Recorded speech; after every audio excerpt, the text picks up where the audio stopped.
അങ്ങനെ ശ്രുതിയുടെ കള്ളത്തരങ്ങളെല്ലാം തന്നെ ഒറ്റ നിമിഷം കൊണ്ട് തകർന്നടിയുകയാണ്. ശ്രുതി ഒരു രണ്ടാം വിവാഹക്കാരിയാണെന്നും ആദ്യത്തെ വിവാഹത്തിൽ ഒരു കുഞ്ഞുണ്ടെന്നുള്ള സത്യം മുഴുവനും എല്ലാവരും അറിയാണ്. ഒടുവിൽ ചന്ദ്രമതി താൻ ഏറെ സ്നേഹിക്കുന്ന ശ്രുതിക്ക് വേണ്ടി കണ്ടെത്തിയ മരുമകളെ ഒരു രണ്ടാം വിവാഹക്കാരിയാണെന്നുള്ള സത്യം ഞെട്ടലോടെ മനസ്സിലാക്കുകയാണ് കേട്ടോ. അത് മാത്രാണോ, ശ്രുതിക്ക് ഒരു കുഞ്ഞു കൂടി ഉണ്ടായിരുന്നു എന്നുള്ളത് ചന്ദ്രമതിക്ക് വിശ്വസിക്കാൻ പോലും പറ്റുന്നില്ല. ചന്ദ്രമതിക്ക് ഇതൊക്കെ വിശ്വസിക്കാന്നല്ലാതെ മറ്റു നിവർത്തി ഒന്നുമില്ല കേട്ടോ. കാരണം തെളിവ് സഹിതമാണ് സത്യങ്ങളൊക്കെ അറിഞ്ഞിരിക്കുന്നത്. ഒടുവിൽ ചന്ദ്രമതി പാർലറിൽ നിന്ന് വരുന്ന ശ്രുതിയെയും കാത്ത് ഒരേ നിൽപ്പാണ്. ചന്ദ്രമതി മാത്രമല്ല കേട്ടോ, കുടുംബത്തോടെ എല്ലാവരും അവരെ കാത്താണ് നിൽക്കുന്നത്. കാരണം സത്യങ്ങളെല്ലാം തന്നെ എല്ലാവരും അറിഞ്ഞു കഴിഞ്ഞിരിക്കുന്നു. അവസാനം ശ്രുതിയെ ചോദ്യം ചെയ്ത് ശ്രുതിക്ക് സത്യങ്ങളൊക്കെ സമ്മതിക്കേണ്ടി വരുന്നുണ്ട്. ആദ്യം നിരസിക്കാൻ ശ്രമിച്ചെങ്കിലും പക്ഷേ സത്യങ്ങളെല്ലാം തന്നെ ശ്രുതിക്ക് തുറന്നു പറയേണ്ടി വരുന്നുണ്ട്. അപ്പൊ നമുക്ക് ഈ ഒരു കിടിലനായിട്ടുള്ള എപ്പിസോഡിലോട്ട് കടക്കാം. ആദ്യം കാണിക്കുന്നത് സച്ചിയെയും ഈച്ചയാണ് കേട്ടോ. ഈച്ച ചോദിക്കുന്നുണ്ട്, എടാ സച്ചി, എന്തായടാ രേവതിയുടെ പിണക്കൊക്കെ മാറിയില്ലേ? അത് ഞാൻ നിന്നോട് പറയാൻ വിട്ടു. എടാ, നീ പറഞ്ഞ പോലെ എന്റെ രേവതിക്ക് എന്നോട് ഒരു പിണക്കും ഉണ്ടായിരുന്നില്ല. സച്ചി, നിനക്ക് അവളെ പോലെ ഒരു നല്ല ഭാര്യയെ കിട്ടിയതേ നിന്റെ ഭാഗ്യത്തിനാ. ഇല്ലായിരുന്നു എന്നുണ്ടെങ്കിലേ ഒരു ഗുണമില്ലാത്ത നിന്റെ ഏട്ടനാവുമായിരുന്നു രേവതിയുടെ തലയില്. അത് നീ പറഞ്ഞത് ശരിയാ. ആ ഓട്ടക്കാരൻ കൃത്യസമയത്ത് ഓടിപ്പോയതോണ്ടാ എനിക്ക് എന്റെ രേവതിയെ കിട്ടിയത്. എടാ സച്ചി, രേവതിയെ കിട്ടിയത് നിന്റെ ഭാഗ്യമാണ്. നീയായിട്ട് ആ ഭാഗ്യത്തെ തട്ടി തെറിപ്പിക്കരുത്. അത്രേ എനിക്ക് പറയാനുള്ളൂ. എടാ, ഞാനായിട്ട് തട്ടി തെറിപ്പിക്കുന്നതാണോ? ചില തെറ്റിദ്ധാരണയുടെ പുറത്ത് ഇങ്ങനെയൊക്കെ സംഭവിച്ചു പോകുന്നതാണ്. അങ്ങനെയൊന്നും സംഭവിക്കരുത്. നിനക്ക് രേവതി അറിയാലോ, രേവതി ഒന്നും മനസ്സിൽ കാണാതെ മുമ്പോട്ട് പോകുന്ന ആളല്ല. അപ്പോ ഇപ്പൊ രേവതിയുടെ പിണക്കമൊക്കെ മാറിയല്ലോ. അല്ല, അന്ന് പറഞ്ഞ പോലെ എന്തെങ്കിലും മധുരം കൊണ്ട് കൊടുത്തിട്ടാണോ പിണക്കം മാറ്റിയത്? അത് പറഞ്ഞപ്പോഴാ. നീ പറഞ്ഞ പോലെ മധുരം കൊണ്ട് ഞാൻ വീട്ടിലോട്ട് ചെന്നപ്പോഴേ എന്നെയും കാത്ത് മധുരമായിട്ട് രേവതി അവിടെ ഇരിക്കുന്നുണ്ടായിരുന്നു. അത് കൊള്ളാലോ. രേവതിയെ എനിക്ക് ഏറ്റവും ഇഷ്ടപ്പെട്ട പാൽപ്പായസം ഉണ്ടാക്കിയിരുന്നു. അതുമായിട്ട് എന്നെ കാത്തിരിക്കുകയായിരുന്നു. പിന്നെ എന്ത് പറയാനാ, ആ ശ്രുതിയും അമ്മയും കൂടി അത് മുഴുവനും കുടിച്ചു തീർത്തു. എനിക്ക് കുറച്ചു പോലും അവര് വെച്ചില്ല. പിന്നെ രേവതിക്ക് പറയാൻ പറ്റോ എനിക്ക് മാറ്റി വെക്കാന്? ആ ശ്രുതിയുണ്ടല്ലോ, അവൻ ആർത്തി മൂത്തി ഇതുപോലെ വല്ലതും കണ്ടാലേ വലിച്ചു വാരി തിന്നു. എന്തായാലും രേവതി എനിക്ക് വേണ്ടി പാൽപ്പായസം ഉണ്ടാക്കിയല്ലോ, അത് തന്നെ എനിക്ക് സന്തോഷം. എടാ, ഇനി രേവതിയുടെ അനിയനെ ചൊല്ലി നിങ്ങൾ തമ്മിൽ വഴക്കൊന്നും ഉണ്ടാക്കരുത്. നീ ഇടയ്ക്ക് എന്നോട് പറഞ്ഞിട്ടുണ്ടായിരുന്നു രേവതിയുടെ അനിയൻ ചെയ്യാൻ പാടില്ലാത്ത എന്തൊക്കെയോ ചെയ്തൂന്ന്. അതിനെക്കുറിച്ച് കൂടുതൽ ചോദിച്ചിട്ട് നീയൊന്നും എന്നോട് പറയുന്നില്ല. എന്തായാലും എന്നോട് പറയാൻ പറ്റാത്ത കാര്യമാണെങ്കിൽ നീ പറയാൻ നിൽക്കണ്ട. പക്ഷെ എനിക്ക് നിന്നോട് ഒരു കാര്യം പറയാനുണ്ട്. അത് നീ മാത്രം നിന്റെ മനസ്സിൽ വെച്ചുകൊണ്ട് നടന്ന രേവതിക്ക് എന്തെങ്കിലും ചെയ്യാൻ പറ്റോ? ചെയ്യാൻ പറ്റുന്നതാണെങ്കിൽ നീ രേവതിയോട് അത് തുറന്നു പറയണം. ആന്റണിയെ കൂട്ടിച്ചേർത്തൽ എന്തോ കാര്യമാണെന്ന് എനിക്ക് മനസ്സിലായി. എന്തായാലും നീ പറയാൻ പറ്റാത്ത കാര്യമൊന്നും പറയാൻ നിൽക്കണ്ട. പക്ഷേ രേവതിയോട് നിന്റെ മനസ്സ് ഓർക്കണമെന്ന് എനിക്ക് പറയാനുള്ളത്. അല്ലെങ്കിൽ ഇതുപോലെ വീണ്ടും ഓരോ പ്രശ്നങ്ങൾ ഉണ്ടായിക്കൊണ്ടേയിരിക്കും. എന്റെ മനസ്സിലുള്ളത് രേവതിയോട് എനിക്ക് തുറന്നു പറയണമെന്ന് പലപ്പോഴും തോന്നിയിട്ടുണ്ട്. പക്ഷേ രേവതിക്കും രേവതിയുടെ വീട്ടുകാർക്കൊക്കെ അത് എത്രത്തോളം വിഷമാവും, അതുകൊണ്ടാണ് ഞാൻ പറയാത്തത്. എടാ, എന്തായാലും രേവതിയോട് നീ സത്യം പറയണം. രേവതിയുടെ അമ്മയോട് പറഞ്ഞില്ലെങ്കിലും രേവതിയോട് കാര്യങ്ങളൊക്കെ പറയണം. അനിയനെ കുറിച്ച് രേവതി അറിയണം. അല്ലെങ്കിലേ രേവതിയുടെ അനിയനെ ചൊല്ലി എന്തൊക്കെ തർക്കങ്ങൾ ഉണ്ടായിപ്പോ. നിങ്ങൾക്കിടയിൽ അതൊരു കരടാവരുത്. അത്രേ എനിക്ക് പറയാനുള്ളൂ. ഓക്കെ, ഇനി അതൊക്കെ കഴിഞ്ഞിട്ട് കാണിക്കുന്നത് ഹോസ്പിറ്റലാണ് കേട്ടോ. അങ്ങനെ ദേവുവിനോട് രേവതി പറയുന്നുണ്ട്, ദേവു, ഞാൻ എന്തായാലും നിന്റെ കോളേജിന് മുന്നിലൂടെ അല്ലേ പോകുന്നത്. നീ എന്തായാലും എന്റെ കൂടെ പോന്നോ? അയ്യോ ചേച്ചി, അത് വേണ്ട. അതെന്തു പറ്റി? അത് പിന്നെ എന്റെ ഒരു കൂട്ടുകാരി വരുന്നുണ്ട്, മീനാക്ഷി. ഞാൻ പറഞ്ഞില്ലായിരുന്നോ? നീ ആ കാര്യം പറഞ്ഞത് ഞാൻ വിട്ടു. എന്നാ പിന്നെ സമയം വൈകിക്കാതെ നീയോ അവളും കൂടി കോളേജിൽ പോവാൻ നോക്ക്. എനിക്ക് കുറച്ച് പൂ കൊടുക്കാനുണ്ട്. ഞാൻ അതൊക്കെ എത്തിക്കേണ്ടടുത്ത് എത്തിക്കട്ടെ. ശരി ചേച്ചി. പോകുമ്പോ ശ്രദ്ധിച്ചു പോവണേ. ശരി. ഇതും പറഞ്ഞുകൊണ്ട് പുറത്തോട്ട് ഇറങ്ങാൻ നിൽക്കുന്ന സമയത്താണ് കേട്ടോ ശ്രുതിയെ കാണിക്കുന്നത്. ശ്രുതി ആണെങ്കിൽ ഒരു ഗൈനക്കോളജിസ്റ്റിന്റെ അടുത്താണ് സംസാരിച്ചുകൊണ്ട് നിൽക്കുന്നത്. എന്നാ പെട്ടെന്ന് തന്നെ ഇത് ദേവു കാണുന്നുണ്ട്. ചേച്ചി, ദേ ശ്രുതി ചേച്ചി. എവിടെ ദേവു? ദാ അവിടെ. പറഞ്ഞ പോലെ ഇത് ശ്രുതിയാണല്ലോ. ശ്രുതി ചേച്ചി എന്താ ഇവിടെ? ശ്രുതി ചേച്ചിക്ക് എന്തെങ്കിലും വയ്യായികയുണ്ടോ? ഇന്ന് രാവിലെ വീട്ടിൽ നിന്ന് ഇറങ്ങുന്നത് വരെ കുഴപ്പമൊന്നുമില്ല. പിന്നെന്തിനാ ചേച്ചി ഇവരൊരു ഗൈനക്കോളജിസ്റ്റിന്റെ അടുത്ത് സംസാരിക്കുന്നത്? എന്ത് ഗൈനക്കോളജിസ്റ്റോ? അതെ ചേച്ചി, ആ ഡോക്ടർ ഒരു ഗൈനക്കോളജിസ്റ്റാ. ഇനിയിപ്പോ വേറെന്തെങ്കിലും വിശേഷം ഉണ്ടായിട്ടായിരിക്കോ? അങ്ങനെ ഉണ്ടെങ്കിൽ അവള് പറയേണ്ടതല്ലേ. എന്നാ പിന്നെ ചേച്ചി വാ, നമുക്ക് ചെന്ന് ചോദിക്കാലോ. വേണ്ട ദേവു. അതെന്താ ചേച്ചി? എനിക്കെന്തോ ശ്രുതിയുടെ ഈ സംസാരത്തിൽ ഒരു പന്തിയായിട്ട് തോന്നുന്നില്ല. അതെന്താ? ശ്രുതിയുടെ പല കാര്യങ്ങളിലും എനിക്ക് നല്ല സംശയമുണ്ട് ദേവു. സംശയോ? ചേച്ചി എന്തൊക്കെയാ പറയുന്നത്? എനിക്കൊന്നും മനസ്സിലാവുന്നില്ല. ദേവു, നീ ഒന്നിങ്ങ് വാ, ഞാൻ നിന്നോട് കാര്യങ്ങളൊക്കെ പറയാം. എന്താ ചേച്ചി, എന്തെങ്കിലും പ്രശ്നമുണ്ടോ? പ്രത്യേകിച്ച് പ്രശ്നമൊന്നുമില്ല. പക്ഷേ ഇതിനു മുമ്പും ഇതേ ഹോസ്പിറ്റലിൽ വെച്ച് ഞാൻ ശ്രുതിയെ കണ്ടിട്ടുണ്ട്, ഈ സെയിം ഡോക്ടറെ അടുത്ത്. അങ്ങനെ എപ്പോഴും ഒരു ഗൈനക്കോളജിസ്റ്റിനെ കാണേണ്ട ആവശ്യം എന്താ ഇവർക്ക്? അതുകൊണ്ടാണ് ദേവു ഞാൻ പറഞ്ഞത് എടിപിടിന്ന് അവിടെ ചെന്ന് ചോദിക്കണ്ടെന്ന്.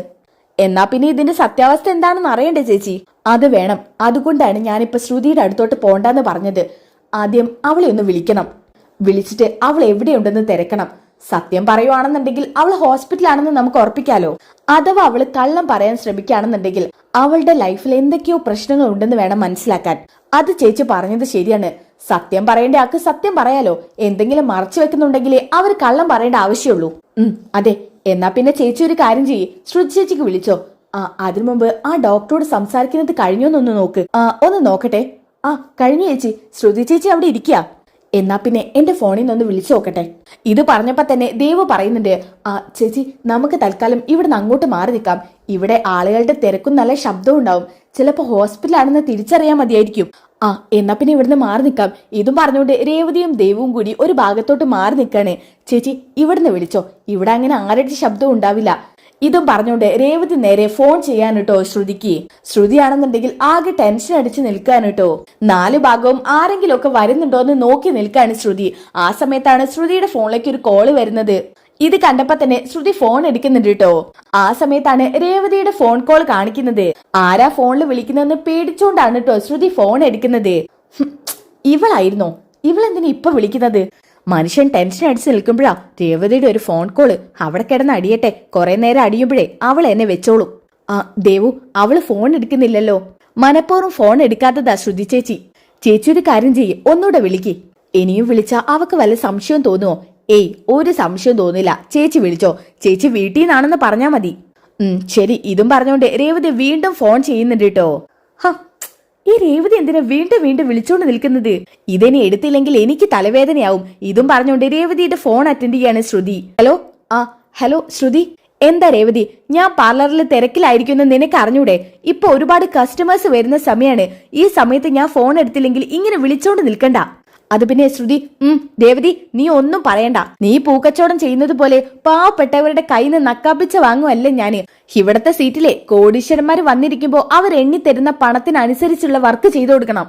അതിനിടക്കാണോ രേവതി നീ ഇങ്ങനെ വിളിച്ച് എന്റെ സമയം വേസ്റ്റ് ചെയ്യുന്നത്? ഇതൊക്കെ കേട്ടപ്പോ രേവതിക്ക് ദേഷ്യം വരുന്നുണ്ട് കേട്ടോ. രേവതി പറയുന്നുണ്ട്, ഓ ശ്രുതി, നീ ഇങ്ങനെ ദേഷ്യപ്പെടാൻ മാത്രം ഞാനൊന്നും ചെയ്തില്ലല്ലോ. അപ്പൊ പിന്നെ ഞാൻ ഈ പറഞ്ഞതൊന്നും നീ കേട്ടില്ലേ രേവതി? ശരി, ഇപ്പൊ എന്താ വേണ്ടത്? ഞാൻ ഫോൺ കട്ടാക്കിയാ പോരെ?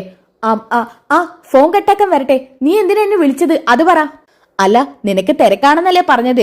അതുകൊണ്ട് നീ തിരക്കൊഴിഞ്ഞിട്ട് വിളിച്ചാ മതി. വിളിച്ചിട്ട് ഞാൻ ഫോൺ എടുത്തില്ലേ? അപ്പൊ പിന്നെ നിനക്ക് കാര്യം പറഞ്ഞു വെച്ചൂടെ രേവതി? അത് വീട്ടിലെ കാര്യാ. അതുകൊണ്ട് വന്നിട്ട് പറഞ്ഞാലും മതി. ഇതുപോലുള്ള കാര്യങ്ങളാണെങ്കിൽ ഞാൻ വന്നിട്ട് പറഞ്ഞാൽ മതി. വെറുതെ ഈ സമയത്ത് എന്നെ വിളിച്ച് ടൈം വേസ്റ്റ് ചെയ്യരുത്. വെച്ചിട്ട് പോവാൻ നോക്ക് രേവതി. ഇതും പറഞ്ഞുകൊണ്ട് ഫോൺ കട്ട് ചെയ്യുന്നുണ്ട് കേട്ടോ. മനുഷ്യൻ ടെൻഷൻ അടിച്ചോണ്ട് നിൽക്കുന്ന സമയത്താ നിസാര സംഭവങ്ങൾക്ക് ഇങ്ങനെ വിളിക്കുന്നത്. ചേച്ചി എന്താ പറഞ്ഞത്? ദേവു, ഞാൻ പറഞ്ഞില്ലേ ശ്രുതി എന്തൊക്കെയോ ഒളിപ്പിക്കുന്നുണ്ടെന്ന്. അതുപോലെ തന്നെ ഞാൻ ചോദിച്ചപ്പോ അവള് പാർലറിൽ തിരക്കിലാണെന്നാ പറഞ്ഞത്. ഇവിടെ ഹോസ്പിറ്റലിൽ ഗൈനക്കോളജിസ്റ്റിനെ കാണാൻ വെയിറ്റ് ചെയ്യുന്ന ആളാണോ ഇപ്പൊ പാർലറില്? പാർലറിൽ ഇപ്പോ ഈച്ചയാട്ടിയിരിക്കുകയാണെന്നാ പലരും പറഞ്ഞു കേട്ടിട്ടുള്ളത്. അവിടെ അത്ര വലിയ തിരക്കൊന്നില്ലെന്ന്. അത് ശരിയാ. എന്റെ 1-2 ഫ്രണ്ട്സ് പറഞ്ഞിരുന്നു അവിടെ വലിയ രീതിയിൽ കസ്റ്റമേഴ്സ് ഒന്നും വരുന്നില്ലെന്ന്. ഇപ്പൊ അതിനേക്കാളും പേര് കേട്ട നല്ലൊരു ബ്യൂട്ടി പാർലർ തൊട്ടടുത്ത് തന്നെ വന്നിട്ടുണ്ടല്ലോ. അത്യാവശ്യം തിരക്കാണ് അവിടെ എന്നാ പറഞ്ഞു കേട്ടത്. എന്തായാലും ദേവു, എന്തൊക്കെയോ ശ്രുതിയുടെ ലൈഫിൽ സംഭവിക്കുന്നുണ്ട്. അത് തിരിച്ചറിയണം. വല്ലവരുടെ ലൈഫില് തലയിടല്ല ഞാൻ. പക്ഷെ ശ്രുതിയുടെ ലൈഫിൽ എന്തൊക്കെയോ സംഭവിക്കുന്നുണ്ട് എന്നുള്ളത് എനിക്കും സച്ചേട്ടനും ഉറപ്പാണ്. അതുകൊണ്ട് അതെന്താണെന്ന് അറിയണം. അതറിയാൻ പറ്റിയ നല്ലൊരു ഐഡിയ ഉണ്ട് ചേച്ചി. എന്താ ദേവു? ഈ ഡോക്ടർ കൂടെ നിൽക്കുന്ന നഴ്സിനെ എനിക്ക് നന്നായിട്ട് അറിയാവുന്ന ആളാ. അതപ്പോ ഉപകാരത്തിൽപ്പെട്ടല്ലോ. അതെ ചേച്ചി, നമുക്കേ അവരോട് കാര്യം ധരിപ്പിക്കാം. ദേ, അവളിപ്പോ പുറത്തോട്ട് വരും. അപ്പോ ഞാൻ തന്നെ സംസാരിച്ചോളാം. ചേച്ചി ഇവിടെ നിന്നോ. ശരി. ഇത് പറഞ്ഞുകൊണ്ട് നിൽക്കുന്ന സമയത്താണ് കേട്ടോ അങ്ങോട്ടേക്ക് ആ നേഴ്സ് വരുന്നത്. ദേവു, നീയോ? നീ ഇപ്പൊ വന്നു? ഞാനിപ്പോ വന്നതേ ഉള്ളൂ ചേച്ചി. ചേച്ചി, എനിക്കൊരു കാര്യം പറയാനുണ്ട്. അയ്യോ, ഞാനിപ്പോ ഡ്യൂട്ടി ടൈമിലാണല്ലോ. പേഷ്യൻസ് അകത്തോട്ട് കയറുമ്പോ ഞാനും കൂടി അവിടെ വേണം. അതുകൊണ്ട് എനിക്കിപ്പോ സംസാരിക്കാൻ സമയമില്ല. ചേച്ചി, എനിക്കൊരു കാര്യം മാത്രമേ പറയാനുള്ളൂ. അത് കേട്ടിട്ട് ചേച്ചി പൊയ്ക്കോ.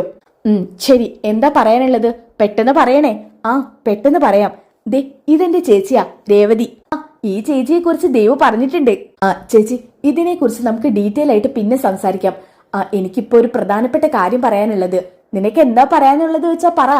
ആ സമയത്ത് പിന്നെ ദേവു പറയുന്നതൊന്നും കാണിക്കുന്നില്ല കേട്ടോ. അവിടെ കുറച്ച് സൗണ്ട് മിസ്സായിട്ടുള്ള സീനുകളാണ് കേട്ടോ. അങ്ങനെ എല്ലാം കേട്ടതിനു ശേഷം ഈ നേഴ്സ് പറയുന്നുണ്ട്, ദേവു നീ ഇപ്പൊ പറഞ്ഞോണ്ട് വരുന്നത് ആ പേഷ്യന്റിന്റെ രഹസ്യം ചോർത്തി തരാനല്ലേ? അത് പിന്നെ വേറൊന്നും ഉണ്ടായിട്ടല്ല. ഞാൻ പറഞ്ഞല്ലോ, ഇതെന്റെ ചേച്ചിയാ. ചേച്ചിയുടെ ഹസ്ബൻഡിന്റെ ചേട്ടന്റെ വൈഫാണ് അവിടെ ഇരിക്കുന്നത്. അവരുടെ കാര്യങ്ങൾ അറിഞ്ഞാ കൊള്ളാന്നുണ്ട്. അല്ല, ആയിരിക്കുന്നതിൽ ഏതാ ആള്? ദേ ആ പിങ്ക് ചുരിദാർ ഇട്ടിരിക്കുന്നില്ലേ, അവരാ. ഇത് ദേ ഈ ഫ്രണ്ടിൽ ഇരിക്കുന്നതോ? അവര് തന്നെ. ഇവരെ കുറിച്ചാണോ നിനക്ക് അറിയേണ്ടത്? അതെ, ഇവരെ കുറിച്ച് അറിയണമെന്നുണ്ടെങ്കിൽ ഞാൻ ഇപ്പൊ അകത്ത് കയറേണ്ട ആവശ്യമൊന്നുമില്ല. ഇവരെ കുറിച്ച് വെള്ളം പോലെ എനിക്കറിയാം. പക്ഷേ പേഷ്യൻസിന്റെ രഹസ്യങ്ങളൊന്നും ചുമത്തിത്തരാൻ പാടില്ലെന്നാ. പക്ഷേ എനിക്ക് ദേവുമായിട്ടുള്ള അടുപ്പം വെച്ച് ഞാൻ നിങ്ങളോടെല്ലാം പറയാം. എനിക്ക് ഇപ്പൊ പറയാനൊരു സമയമില്ല. ഇപ്പൊ 1-2 പേഷ്യൻസ് ഉണ്ട്. ഒരു കാര്യം ചെയ്യേ, നിങ്ങൾ ഒരു അരമണിക്കൂർ വെയിറ്റ് ചെയ്യേ, ഞാൻ പെട്ടെന്ന് വരാം. ശരി, എന്നാ പിന്നെ ഞങ്ങൾ ഇവിടെ വെയിറ്റ് ചെയ്യാം. ശരി, ഞാനെന്നാ അങ്ങോട്ട് ചെല്ലട്ടെ. ഇതും പറഞ്ഞുകൊണ്ട് ആ നേഴ്സ് അകത്തോട്ട് പോവാണ് കേട്ടോ. ചേച്ചി, എന്തായാലും ഇന്ന് ശ്രുതി ചേച്ചിയുടെ കള്ളത്തരങ്ങളെല്ലാം പൊളിയും. ദേവു, കേൾക്കാൻ പാടില്ലാത്ത ഒന്നും കേൾക്കരുതെന്നാ എന്റെ പ്രാർത്ഥന. ചേച്ചി എന്താ അങ്ങനെ പറയുന്നത്? അങ്ങനെ വല്ലതും ഉണ്ടാവുമെന്ന് ചേച്ചിക്ക് തോന്നുന്നുണ്ടോ? അങ്ങനെയല്ല. എന്തായാലും എന്റെ മനസ്സിലുള്ളത് ദേവുവിനറിയില്ല. സത്യം എന്താണെന്ന് അറിഞ്ഞിട്ട് സച്ചിയേട്ടനോടെല്ലാം തുറന്നു പറയണം. എന്നെ പോലെ തന്നെ സച്ചിയേട്ടന് ശ്രുതിയുടെ കാര്യത്തിൽ നല്ല സംശയമുണ്ട്. എന്തായാലും ഇന്നത്തോടുകൂടി ശ്രുതി ചേച്ചിയുടെ കളത്തരങ്ങളെല്ലാം പൊളിയും. പിന്നെ ചേച്ചി, ഞാൻ എന്റെ ഫ്രണ്ടിനെ ഒന്ന് വിളിക്കട്ടെ. ഞാൻ ചേച്ചിയുടെ കൂടെ കോളേജിലേക്ക് വരുന്നുണ്ടെന്ന് പറയാം. അവളെ ഇങ്ങോട്ട് വരേണ്ട ആവശ്യമില്ലല്ലോ, അവള് നേരെ പൊയ്ക്കോളും. ശരി. ഇതും പറഞ്ഞോണ്ട് ദേവു ആണെന്നുണ്ടെങ്കിൽ കൂട്ടുകാരിയെ വിളിക്കാൻ വേണ്ടി പോകുന്നുണ്ട് കേട്ടോ. ഓക്കെ, ഇനി അതൊക്കെ കഴിഞ്ഞിട്ട് കാണിക്കുന്നത് ശ്രുതിയാണ്. അങ്ങനെ ഡോറ് തുറന്ന് ഈ നേഴ്സ് ഉണ്ടല്ലോ, അവര് വിളിക്കുന്നുണ്ട്, ശ്രുതി ഞാനാണ്, അതേക്ക് വന്നോളൂ. ഇതും പറഞ്ഞോണ്ട് ശ്രുതിയെ അകത്തോട്ട് വിളിപ്പിക്കുന്നുണ്ട് കേട്ടോ. അപ്പൊ തന്നെ ഈ നേഴ്സ് ശ്രുതിയെ നന്നായിട്ട് ശ്രദ്ധിക്കുന്നുണ്ട്. മാഡം, ഇതാര്? ശ്രുതിയോ? ഇരിക്കി. എന്തൊക്കെയുണ്ടോ തന്റെ വിശേഷങ്ങള്? സുഖം തന്നെ മാഡം. അല്ല, ഇപ്പൊ എന്താ നിന്റെ പ്രശ്നം? ട്രീറ്റ്മെന്റ് ഒക്കെ മുന്നോട്ട് പോകുന്നില്ലേ? ആ സമയത്ത് ശ്രുതി ആണെങ്കിൽ ഒന്ന് നേഴ്സിനെ നോക്കുന്നുണ്ട് കേട്ടോ. ഇത് കണ്ട ഡോക്ടർ പറയുന്നുണ്ട്, അതെ ഒന്ന് മാറി നിൽക്ക്. അപ്പൊ തന്നെ നേഴ്സ് ഒരു ഭാഗത്തോട്ട് മാറി നിൽക്കുന്നുണ്ട് കേട്ടോ. ഇവരുടെ ലൈഫിൽ എന്തൊക്കെയോ കാര്യമായ പ്രശ്നങ്ങളുണ്ട്. ഇനി ദേവുവിന്റെ ചേച്ചിയുടെ വീട്ടുകാർക്ക് ഇവരുടെ മുൻവിവാഹത്തെ കുറിച്ചൊന്നും അറിയില്ലേ? എന്തായാലും ഇവരെ കുറിച്ചല്ല എന്നോട് ചോദിച്ചത്. ഇവരെ കുറിച്ച് എനിക്ക് വെള്ളം പോലെ അറിയാം. അതെന്തായാലും ദേവുവിനോട് പറയണം. ഇതും പറഞ്ഞോണ്ട് ശ്രുതി പറയുന്നതൊക്കെ കേൾക്കാൻ വേണ്ടി നിൽക്കാനിട്ടോ ഈ നേഴ്സ്. ശ്രുതി, നിന്റെ ഹെൽത്ത് ഒക്കെ ഓക്കെ അല്ലേ? ഞാൻ പറഞ്ഞ ചെക്കപ്പുകളൊക്കെ ഇടയ്ക്ക് ചെയ്യാറില്ലേ? അതൊക്കെ ചെയ്യാറുണ്ട് മാഡം. അല്ല, ഞാൻ തന്റെ ഹസ്ബൻഡിനെ കൂട്ടി വരാൻ പറഞ്ഞത് നിനക്ക് ഓർമ്മയില്ലേ? എനിക്ക് ഓർമ്മയുണ്ട് മാഡം. ഞാൻ എന്റെ സാഹചര്യങ്ങളെ കുറിച്ചൊക്കെ മാഡത്തോട് തുറന്നു പറഞ്ഞതല്ലേ? അപ്പോ താൻ ഞാൻ പറഞ്ഞ പോലെ ഇതുവരെ തന്റെ ഭർത്താവിനോട് സത്യങ്ങളൊന്നും തുറന്നു പറഞ്ഞില്ലേ? ഇല്ല മാഡം, അതൊന്നും പറയാൻ പറ്റിയ മാനസികാവസ്ഥയിലല്ല ഞാൻ. എടോ, തന്റെ ഭർത്താവ് തന്നെ ഏറെ വിശ്വസിക്കുന്ന സ്നേഹിക്കുന്നുണ്ടെങ്കിൽ പിന്നെ തനിക്കെന്താ ഇത് തുറന്നു പറഞ്ഞാൽ? മാഡം പറഞ്ഞ പോലെ ഒരു സന്ദർഭമല്ല അവിടെ. അല്ല, താൻ തന്നെ നേരത്തെ പറഞ്ഞു കഴിഞ്ഞു തന്റെ ഭർത്താവ് തന്നെ ഒരുപാട് സ്നേഹിക്കുന്നുണ്ടെന്ന്. താൻ ഈ വിവരം പറഞ്ഞാലും തന്റെ ഭർത്താവ് കൂടെ നിൽക്കാതിരിക്കില്ലെന്ന്. അതുകൊണ്ടാ സത്യങ്ങൾ തുറന്നു പറയണമെന്ന് പറഞ്ഞ് നിർബന്ധിക്കുന്നത്. ഇല്ലാന്നുണ്ടെങ്കിൽ പിന്നെ അത് വലിയ വിഷയങ്ങളായിട്ട് മാറും. പിന്നെ എന്തൊക്കെയാ ഉണ്ടാകാന്ന് ഞാൻ പറഞ്ഞു തരേണ്ട ആവശ്യമില്ലല്ലോ. അതെനിക്കറിയാം മാഡം, ഞാൻ ചെയ്ത തെറ്റിന്റെ ആഴം എത്രത്തോളം ആണെന്ന്. പിന്നെ എന്താ ശ്രുതി, നീ ഈ കാര്യത്തെ ചെറിയ ലാഘവത്തിൽ എടുക്കുന്നത്? ഈ സംഭവം കൊച്ചു കുട്ടികൾ പറയുന്നത് പോലെയല്ല. ഇതൊന്നും തള്ളിക്കളയാൻ പറ്റിയ കാര്യമല്ല ശ്രുതി. എനിക്കറിയാം മാഡം, പക്ഷെ ഞാൻ എന്ത് ചെയ്യാനാ? എടോ ശ്രുതി, ഞാൻ തന്നെ വിഷമിപ്പിക്കാൻ വേണ്ടി പറഞ്ഞതല്ല. എന്നായാലും ഇതൊക്കെ അറിയേണ്ടവരറിയണം, അതുകൊണ്ട് പറഞ്ഞതേ ഉള്ളൂ. പിന്നെ ആ നേഴ്സിനെ കാണിക്കുന്നുണ്ട് കേട്ടോ. അപ്പോ ഇവരുടെ വീട്ടിലൊന്നും പറഞ്ഞിട്ടില്ല ഇത്. അവരറിയിക്കാതെ ഒരു വഞ്ചനാ വിവാഹം. ഇതെന്തായാലും ദേവുവിനെ അറിയിക്കണം. ശ്രുതി, താൻ തന്റെ ഭർത്താവിനോട് ചെയ്യുന്നത് ശരിക്കും പറഞ്ഞ കുറ്റകരമാ. ഡിവോഴ്സ് ഒക്കെ എളുപ്പത്തിൽ തന്റെ ഭർത്താവിന് സാധിച്ചെടുക്കാം. പിന്നെ തന്നെ ആത്മാർത്ഥമായിട്ട് സ്നേഹിക്കുന്നുണ്ടെങ്കിൽ നിനക്കിത് തുറന്നു പറയാനാ ഞാൻ പറഞ്ഞത്. പക്ഷേ ഡോക്ടർ, എന്റെ ശ്രുതിക്ക് ഇത് എങ്ങനെ ഉൾക്കൊള്ളാൻ പറ്റുമെന്ന് എനിക്കറിയില്ല. ശ്രുതി ഇത് എത്രത്തോളം മനസ്സിലാക്കുമെന്ന് എനിക്കറിയില്ല. ശരി, താൻ അതൊക്കെ വിട്. ഇനിയും അതേക്കുറിച്ച് പറഞ്ഞ് തന്നെ വിഷമിപ്പിക്കുന്നില്ല. അല്ല, ഇപ്പൊ എന്തിനാ ശ്രുതി വന്നത്? അത് പിന്നെ മാഡം, എനിക്ക് ആദ്യം ഒരു കുഞ്ഞുണ്ടായതാണല്ലോ. അതൊന്നും ആർക്കും അറിയുന്ന കാര്യമല്ല. ഇപ്പോ ഞാനും ശ്രുതിയും ഒരു കുഞ്ഞിനു വേണ്ടി ശ്രമിക്കുന്നുണ്ട്. പക്ഷേ അത് എനിക്ക് മനസ്സിലായി. അതുകൊണ്ടാണ് ഞാൻ തന്നോട് പറഞ്ഞത്, ഇനി വരുമ്പോ തന്റെ ഭർത്താവിനെയും കൂട്ടി വരാൻ. ശ്രുതിയും കൂടി കൂട്ടി ഇങ്ങോട്ട് വരാനുള്ള ധൈര്യം ഇല്ല ഡോക്ടർ. എനിക്ക് ധൈര്യം ഉണ്ടാക്കിയെടുക്കണം.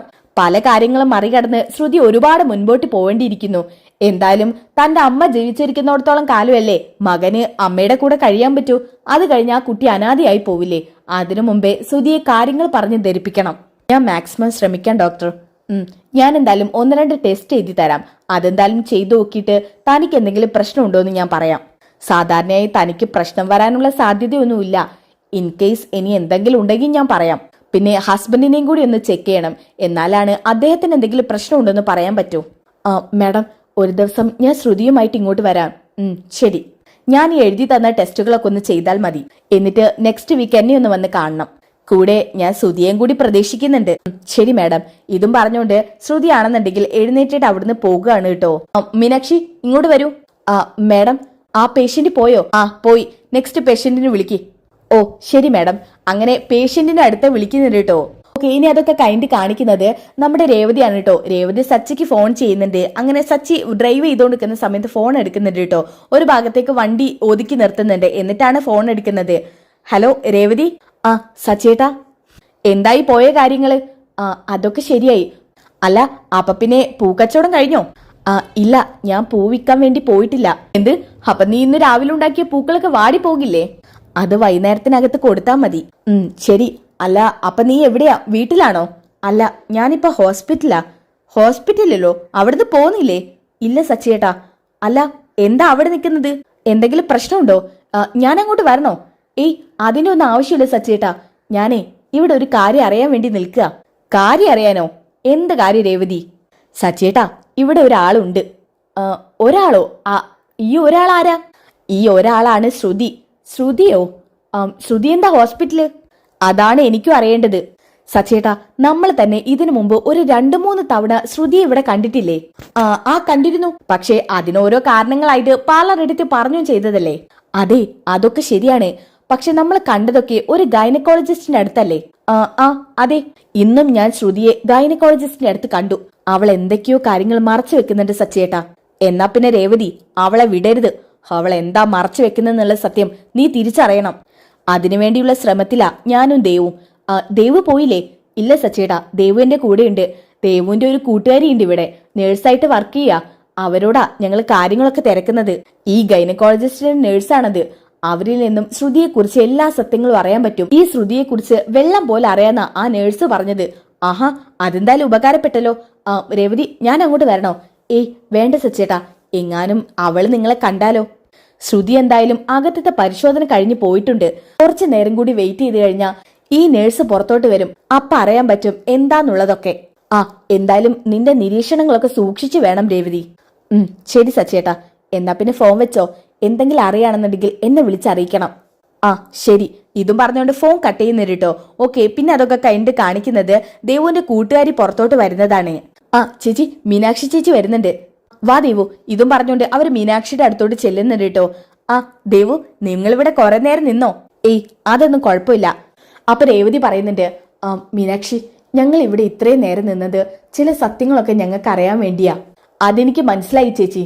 അതുകൊണ്ട് തന്നെ കാര്യങ്ങളൊക്കെ ഞാൻ തുറന്നു പറയാം. അവരെക്കുറിച്ച് എനിക്ക് നന്നായിട്ട് അറിയാം. അവരുടെ ലൈഫിൽ മൊത്തത്തിൽ പ്രശ്നമാണ്. എനിക്ക് അവളെക്കുറിച്ച് കൂടുതലായിട്ടൊന്നും അറിയണ്ട. എന്തിനാ ശ്രുതി ഇടയ്ക്കിടയ്ക്ക് ഗൈനക്കോളജിസ്റ്റിനെ വന്ന് കാണിക്കുന്നത്?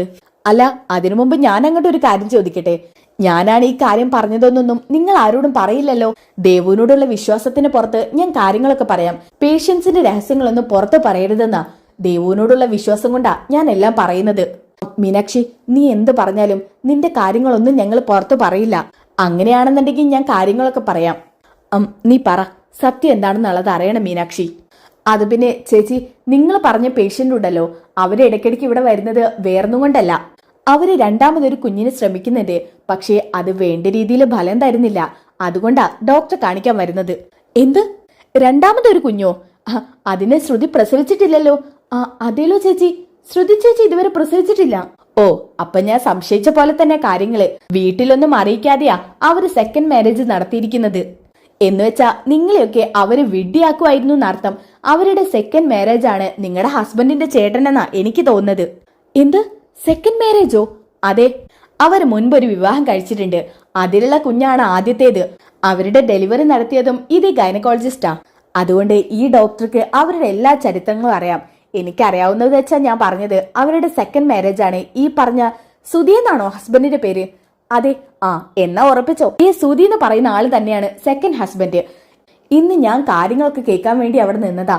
പക്ഷെ ഈ പറഞ്ഞ ശ്രുതി ഉണ്ടല്ലോ, നിങ്ങളുടെ ചേട്ടന്റെ ഭാര്യ, അവരെന്നെ നോക്കി അവിടുന്ന് മാറി നിർത്താൻ പറഞ്ഞു. അപ്പൊ തന്നെ ഡോക്ടർ എന്നോട് മാറി നിൽക്കാൻ പറഞ്ഞു. അതുകൊണ്ട് ഇന്ന് കൂടുതലായിട്ടുള്ള കാര്യങ്ങളൊന്നും ഞാൻ കേട്ടിട്ടില്ല. പക്ഷേ അവരുടെ ഹസ്ബൻഡിന്റെ പേര് ശ്രുതി ആണെന്നുള്ളത് എനിക്ക് ഉറപ്പായി. ആ ദേവു, എന്തൊക്കെയായി കേൾക്കുന്നത്? അയ്യോ, ഒരിക്കലും അങ്ങനെ സംഭവിക്കില്ല. ശ്രുതി രണ്ടാമതൊരു വിവാഹം കഴിച്ചിട്ടില്ല. ആദ്യത്തെ വിവാഹമാണ് ശ്രുതിയുടേത്. ഞാൻ പറയേണ്ടത് പറഞ്ഞു ചേച്ചി. അതിൽ എത്രത്തോളം സത്യം ഉണ്ടെന്നോ വിശ്വസിക്കാൻ പറ്റുമെന്നൊന്നും എനിക്കറിയില്ല. പക്ഷേ അവരുടെ സെക്കൻഡ് ഹസ്ബൻഡാണ് ഈ ശ്രുതി എന്ന് പറയുന്ന ആള്. അപ്പോ ആദ്യം ഒരു കുഞ്ഞുണ്ടായിരുന്നു എന്നുള്ളത് സത്യമാണോ? അതെ ദേവു, ഞാൻ പറഞ്ഞ കാര്യങ്ങളൊക്കെ സത്യമാണ്. നിന്നെ എങ്ങനെ വിശ്വസിപ്പിക്കുന്ന എനിക്കറിയില്ല. പക്ഷെ കുറെ നാളായിട്ട് ഞാൻ ഇവരുടെ നഴ്സായി തന്നെ വർക്ക് ചെയ്യുന്നത്. അതുകൊണ്ട് എനിക്ക് ഇവിടെ വരുന്ന പേഷ്യൻസിനെ കുറിച്ചൊക്കെ നന്നായിട്ട് അറിയാം. എല്ലായ്പ്പോഴും വരുന്ന പേഷ്യൻസില് ഇവര് മാത്രമാണ് എന്നെ മാറ്റി നിർത്തി ഡോക്ടറോട് സംസാരിക്കാറുള്ളത്. അന്നേ എനിക്കൊരു സംശയം ഉള്ളതാണ്. പക്ഷെ ഞാൻ ഇവരെ കുറിച്ച് കൂടുതലൊന്നും അറിയാത്തതുകൊണ്ട് കാര്യമായിട്ടൊന്നും തിരക്കാൻ നിന്നിട്ടില്ല. പക്ഷെ എനിക്ക് വിശ്വസിക്കാൻ പറ്റുന്നില്ല മീനാക്ഷി. ചേച്ചി, വിശ്വസിച്ചേ പറ്റൂ. അവര് നിങ്ങളെയൊക്കെ നല്ല രീതിക്ക് കബളിപ്പിക്കായിരുന്നു എന്നാണ് എനിക്ക് തോന്നുന്നത്. അപ്പൊ ദേവു പറയുന്നുണ്ട്, ചേച്ചി ഇത് വിശ്വസിച്ചേ പറ്റൂ, അല്ലാതെ എന്ത് ചെയ്യാനാ? ഈ ശ്രുതി ചേച്ചി ഒരു പെരും കള്ളി തന്നെയാണ് കേട്ടോ. ആദ്യം ഒരു വിവാഹം കഴിച്ച് അതിലൊരു കുഞ്ഞുണ്ട്.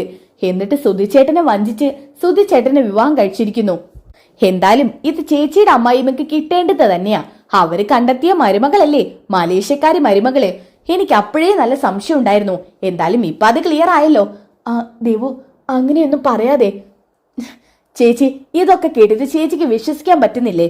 വിശ്വസിക്കാൻ പറ്റായിട്ടല്ല, ഈ വിവരമൊക്കെ വീട്ടിലുള്ളവർ അറിഞ്ഞാൽ പിന്നെ അവർക്കത് താങ്ങാൻ പറ്റുമോ? ചേച്ചി എപ്പോഴും വീട്ടിലുള്ളവരെ കുറിച്ച് മാത്രം ചിന്തിച്ചോ? അവർ ചെയ്ത തെറ്റിന്റെ ആഴം എത്രയാണെന്നൊന്ന് നോക്കി. ഇനി മലേഷ്യയിൽ ഒരു അച്ഛനുണ്ടെന്ന് പറയുന്നത് സത്യമാണോ ആവോ? മലേഷ്യയിലുള്ള അച്ഛൻ ജയിലിലാണെന്നല്ലേ പറഞ്ഞത്? എനിക്കൊന്നും അറിയില്ല ദേവു, എനിക്കത് പേടിയാവുന്ന പോലെ. എന്നാ പിന്നെ ഞാൻ അങ്ങോട്ട് ചെല്ലട്ടെ. ശരി മീനാക്ഷി. ഇതും പറഞ്ഞ് മീനാക്ഷിയെ പറഞ്ഞയക്കുന്നുണ്ട് കേട്ടോ. അതൊക്കെ കഴിഞ്ഞതിന് ശേഷം അവിടുന്ന് രേവതിയും ദേവും കൂടി പുറത്തോട്ട് ഇറങ്ങുന്നുണ്ട്. ചേച്ചി എന്താ ഇങ്ങനെ നിൽക്കുന്നത്? ദേവു, എനിക്കിത് വിശ്വസിക്കാൻ പറ്റുന്നില്ല. ഇതൊക്കെ കേട്ടിട്ട് എന്റെ ശരീരാകെ കോരി തരിക്കുന്നത് പോലെ. എനിക്കിത് കേട്ടിട്ട് പ്രത്യേകിച്ചൊന്നും തോന്നിയില്ല. അവരുടെ സ്വഭാവം വെച്ച് ഇതല്ല, ഇതിന് അങ്ങേപ്പുറം ചെയ്തില്ലെങ്കിൽ അത്ഭുതമുള്ളൂ. ദേവു, അങ്ങനെയൊന്നും പറയാതെ. ഇങ്ങനെയൊന്നും സത്യമായിരിക്കരുത് എന്നാ ഞാൻ എന്റെ മനസ്സിൽ കരുതിയത്. പക്ഷേ ഞാൻ വിചാരിച്ചതിനേക്കാളും എത്രയോ അപ്പുറം അവൾ ചെയ്തിരിക്കുന്ന തെറ്റ്. എന്തായാലും ഈ വിവരം ചേച്ചിയുടെ ഉള്ളിലിട്ടോണ്ട് നടക്കണ്ട. ഇതെന്തായാലും സച്ചേട്ടൻ അറിയണം. നമുക്ക് സച്ചേട്ടൻ അടുത്തോട്ട് പോവാം. ചേച്ചി വണ്ടി എടുക്ക്. അല്ലെങ്കിൽ വേണ്ട, ചേച്ചി ഈ കണ്ടീഷനിൽ വണ്ടി എടുക്കുന്നത് ശരിയാവില്ല. ഞാൻ വണ്ടി എടുക്കാം. ഇതും പറഞ്ഞുകൊണ്ട് ദേവു വണ്ടി എടുക്കുന്നുണ്ട് കേട്ടോ. രേവതി ആണെങ്കിൽ പുറകെ കയറി ഇരിക്കുന്നുണ്ട്. അങ്ങനെ അവർ രണ്ടും കൂടി സച്ചിയുടെ അടുത്തോട്ടാണ് പോകുന്നത്. ഓക്കെ, ഇനി അതൊക്കെ കഴിഞ്ഞിട്ട് കാണിക്കുന്നത് ശ്രുതിയാണ് കേട്ടോ. ശ്രുതിയാണെങ്കിൽ ഒരു റെസ്റ്റോറന്റിന്റെ അകത്തോട്ട് കയറുന്നുണ്ട്. അവിടെ ശ്രുതി ഇരിക്കുന്നത് കാണിക്കുന്നുണ്ട്.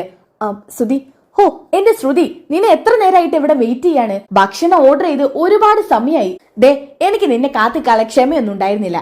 ഞാൻ എനിക്ക് വേണ്ട ആഹാരം കഴിച്ചു. പിന്നെ എനിക്കൊരു കാര്യം പറയാനുണ്ട്. എന്താ ശ്രുതി? ശ്രുതിക്കും കൂടി ഓർഡർ ചെയ്തത് ഞാൻ അറിയാതെ കഴിച്ചു. എന്താ ശ്രുതി ഇത്? ഞാൻ വിശന്നല്ലേ വരുന്നത്. എനിക്ക് ഫുഡ് ഓർഡർ ചെയ്തൊക്കെ ഞാൻ പറഞ്ഞതല്ലേ.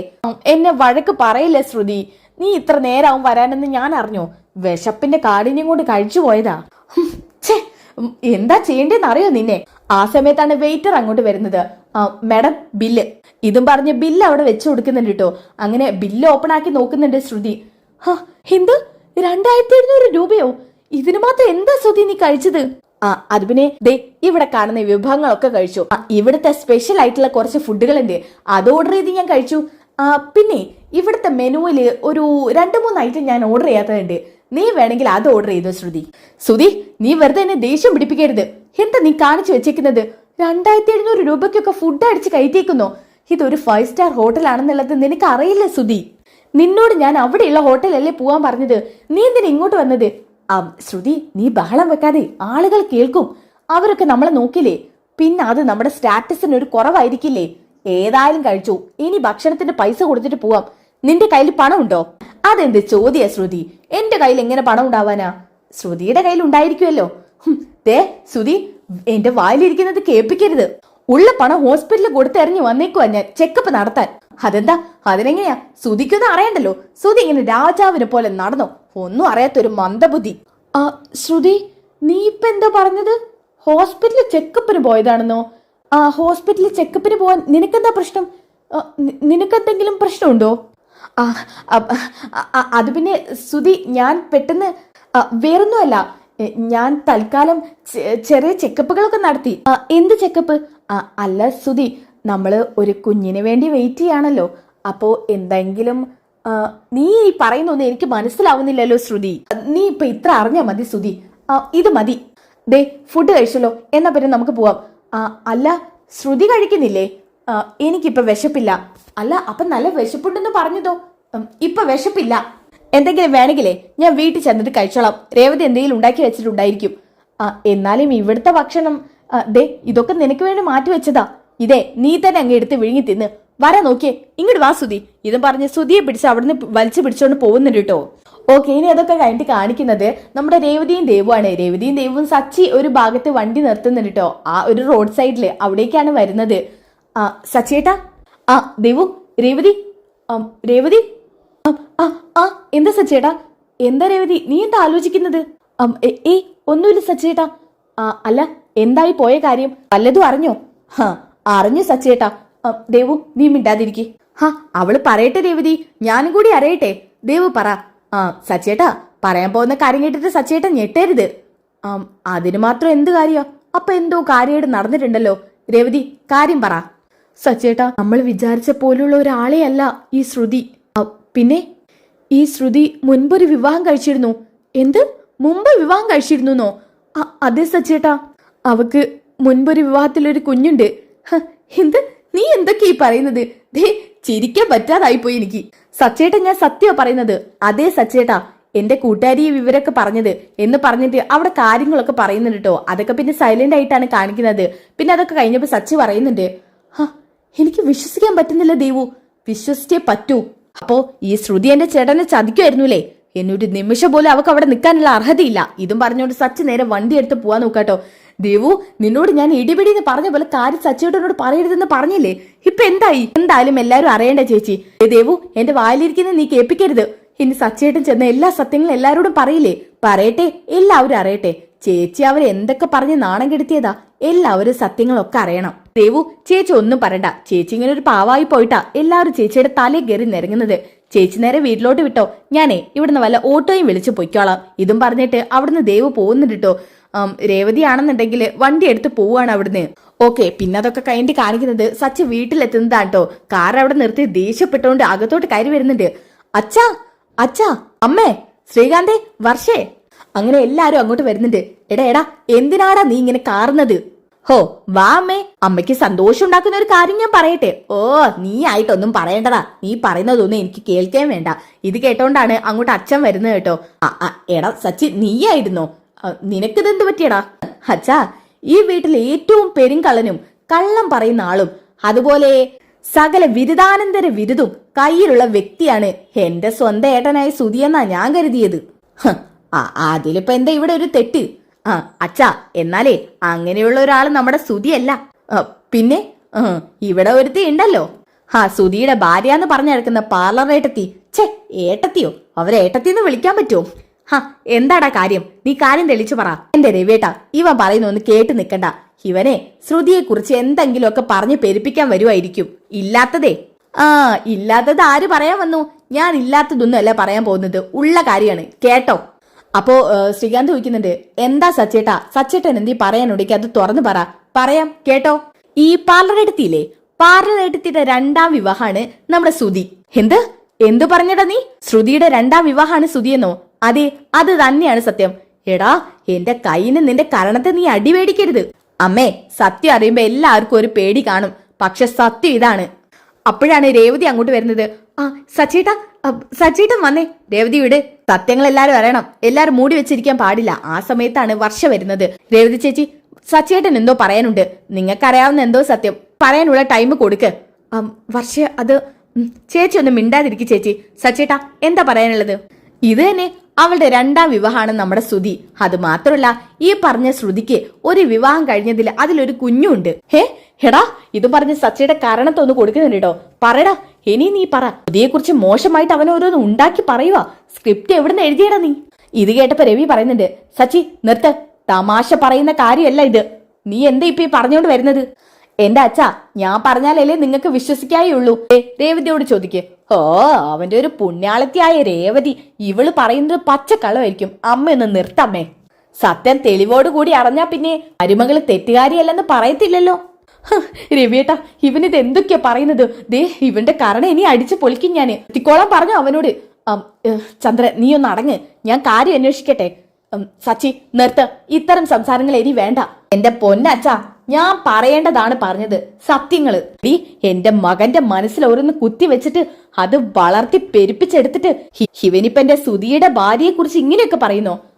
അമ്മേ, എന്നെ വീടമ്മേ, പറയടി. നീ എന്താ ഇവന്റെ തലയിൽ ഓരോന്ന് കുത്തി വെച്ച് കൊടുത്തേക്കുന്നത്? അമ്മേ, അത് പിന്നെ രേവതി, സത്യം പറ, നിന്റെ വായിൽ നാവില്ലേ? അമ്മേ, സച്ചേട്ടൻ പറഞ്ഞതൊക്കെ സത്യം. എടി, നീ ദേ എന്റെ ഭാര്യയെ തൊട്ടാലുണ്ടല്ലോ, അവള് പറയും സത്യം എന്താണെന്നുള്ളതൊക്കെ. ചന്ദ്രേ, നീ അവളെ വിട്. മോളെ രേവതി, എന്താ കാര്യം? നീ അറിഞ്ഞ സത്യം പറ, എന്നാലല്ലേ എല്ലാവർക്കും മനസ്സിലാവൂ. അത് പിന്നെ അച്ഛാ. പറ രേവതി. അച്ഛാ, ഞാനും ദേവും കൂടി ഒരാവശ്യത്തിന് ഹോസ്പിറ്റലിൽ പോയതായിരുന്നു. ആ സമയത്താ അവിടെ വെച്ച് ഞാൻ ശ്രുതിയെ കണ്ടത്. എന്നിട്ട് ഞാനും സച്ചേട്ടനും ഇതിനു മുമ്പും ശ്രുതിയെ ഹോസ്പിറ്റലിൽ ഒരു ഗൈനക്കോളജിസ്റ്റിനെ കാണാൻ വരുന്നത് കണ്ടിട്ടുണ്ട്. പക്ഷേ ആ സമയത്തൊക്കെ ഓരോന്ന് പറഞ്ഞ് ശ്രുതി ഒഴിഞ്ഞു മാറാനായിരുന്നു പതിവ്.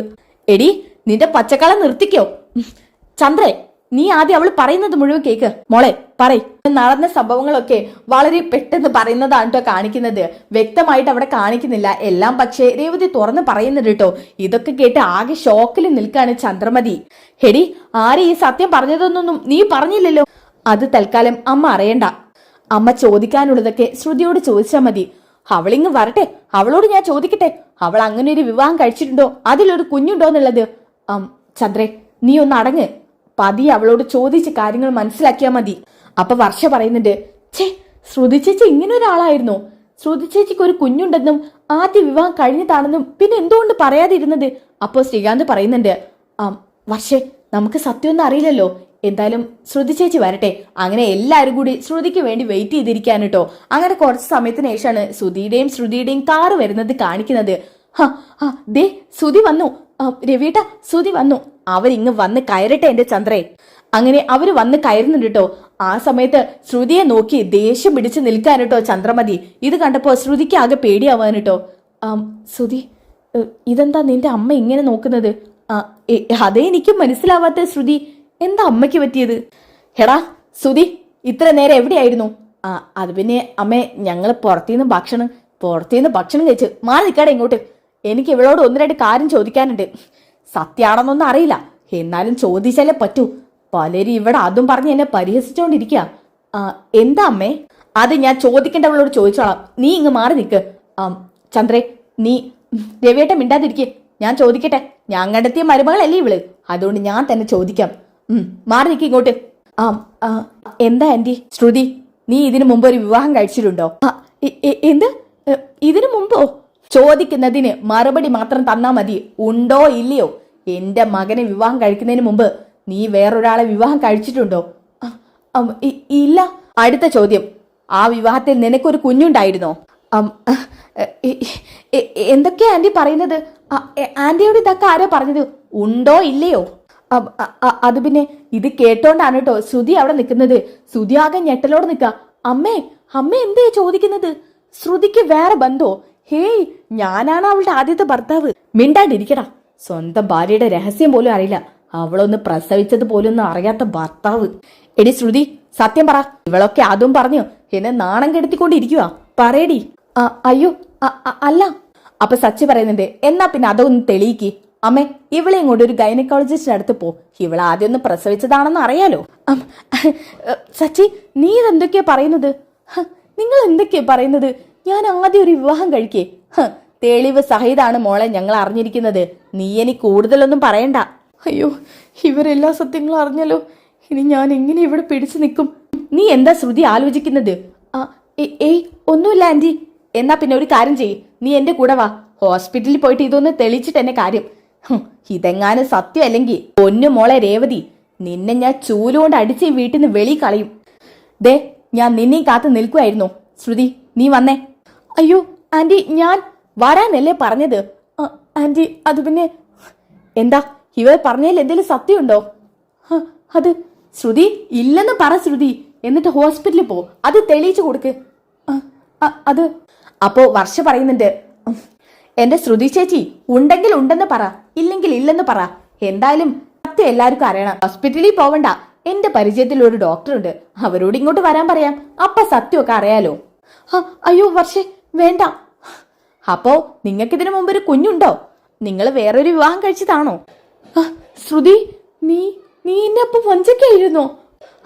അത് പിന്നെ ശ്രുതി, ഇത് പറഞ്ഞുകൊടുക്കുമ്പോ തന്നെ ചന്ദ്രമതിക്ക് ദേഷ്യം വരാട്ടോ. ചന്ദ്രമതി ശ്രുതിയുടെ കാരണം നോക്കിയാണ് പൊട്ടിക്കുന്നുണ്ട്. ശ്രുതി ആണെങ്കിൽ നിലത്ത് പോയങ്ങ് വീടാണ് കേട്ടോ. എടീ നിന്നെ ഞാൻ, ഇതും പറഞ്ഞുകൊണ്ട് ശ്രുതിയുടെ കഴുത്ത് പിടിച്ചിട്ട് വലിക്കുന്നുണ്ട് കേട്ടോ. കഴുത്ത് പിടിച്ച് ഞെക്കാണ് ചന്ദ്രമതി. അങ്ങനെ എല്ലാരും കൂടി ചന്ദ്രമതിയെ പിടിച്ച് മാറ്റുന്നുണ്ട്. ഓക്കെ, ശ്രുതിയാണെങ്കിൽ ആകെ ഞെട്ടിത്തെരച്ച് ഷോക്കോട് കൂടി നിൽക്കുന്നതും കാണിക്കുന്നുണ്ട്. അതോടുകൂടി ഈ ഒരു എപ്പിസോഡ് ഇവിടെ വൈൻഡപ്പ് ചെയ്യാണ് ഞാൻ. ഇതിന്റെ ബാക്കി എപ്പിസോഡ് ഇതിൽ തന്നെ ഉൾപ്പെടുത്താൻ കഴിയുന്നില്ല. അതുകൊണ്ട് ഇതിന്റെ ബാക്കി എപ്പിസോഡ് നെക്സ്റ്റ് എപ്പിസോഡായിട്ട് അപ്ലോഡ് ചെയ്യാവുന്നതാണ് കേട്ടോ. അപ്പോൾ ആ എപ്പിസോഡിന് വേണ്ടി നിങ്ങൾ നെക്സ്റ്റ് എപ്പിസോഡ് ഒന്ന് കമന്റ് ചെയ്യുക. അപ്പോൾ അടുത്ത വീഡിയോയിൽ കാണുന്നവരേക്കും എല്ലാവർക്കും ബൈ ഗൈസ്.